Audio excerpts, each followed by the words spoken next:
What would it feel like to wake up in a new country? A fresh start in a place you've always dreamed of, whether it's the busy streets of New York or the peaceful landscapes of Vancouver. Have you ever wondered how people take that big step and actually move to the US or Canada? Maybe it's for a new job, studying at your dream university, or reuniting with family. But if you're like most people, you've probably asked yourself, where do I even begin? Today, we're going to break it down. Step by step, I'm going to guide you through the process of moving to either the United States or Canada. By the end, you'll know exactly how to turn that dream into a plan.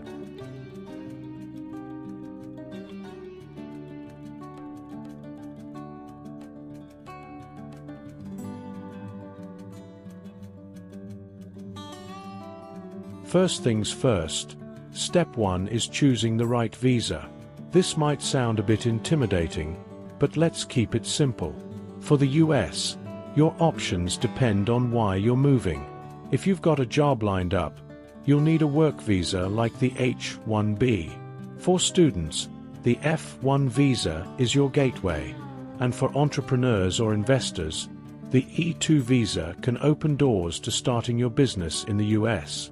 Now, let's talk Canada. If permanent residency is your goal, Express Entry is your best friend. It's a points-based system that makes things fast and relatively straightforward. Canada's Provincial Nominee Program, PNP, is another option. Great if you know which part of Canada you want to settle in. Each province has its own unique flavor, from the tech hubs of Ontario to the natural beauty of British Columbia.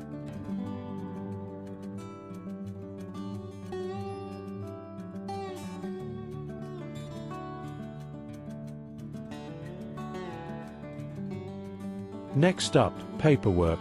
Everyone's favorite part, right? Laughs.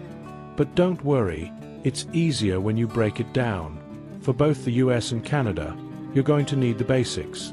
Your passport, proof of funds, education credentials, and any work experience documents.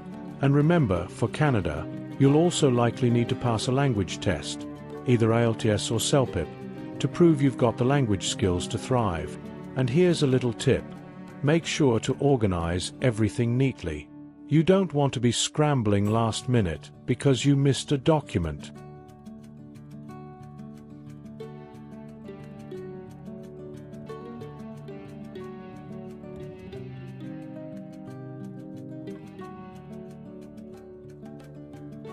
Step 3. It's time to submit your application. By now, you've done the hard work, choosing the visa and gathering documents, so this part is more about making sure you get it all in correctly. For Canada, if you're going through Express Entry, you'll first create an online profile. Once you're invited to apply, you can officially submit your documents. For the US, everything is typically submitted through the US Citizenship and Immigration Services website. One thing to keep in mind, triple check everything before you hit submit. A tiny mistake can cause months of delays. It's like sending out a college application, only with way bigger stakes.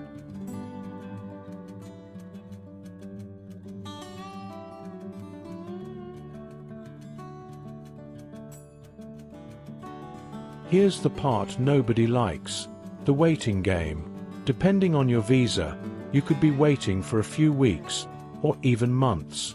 Patience really is key here. But it's not just sitting around. During this time, you might be asked to submit additional documents or attend an interview. And hey, this is a great opportunity to prepare yourself for the big move. While you're waiting, why not research your new city, the job market, or schools for your kids? It'll make the transition that much smoother when the big day finally comes.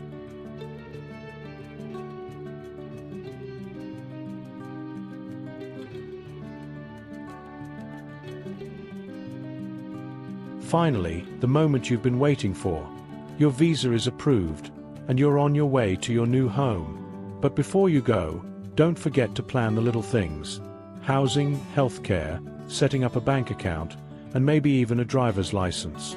Moving to a new country is thrilling, but the transition can be a bit overwhelming. So, make sure you've thought through your first few weeks, whether it's finding a place to stay or figuring out public transportation.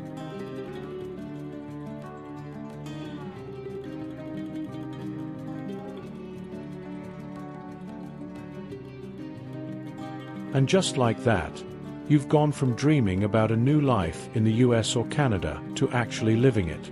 Each step brings you closer to a new chapter, and now you have a roadmap to make it happen. With that said, thanks for watching, and until next time.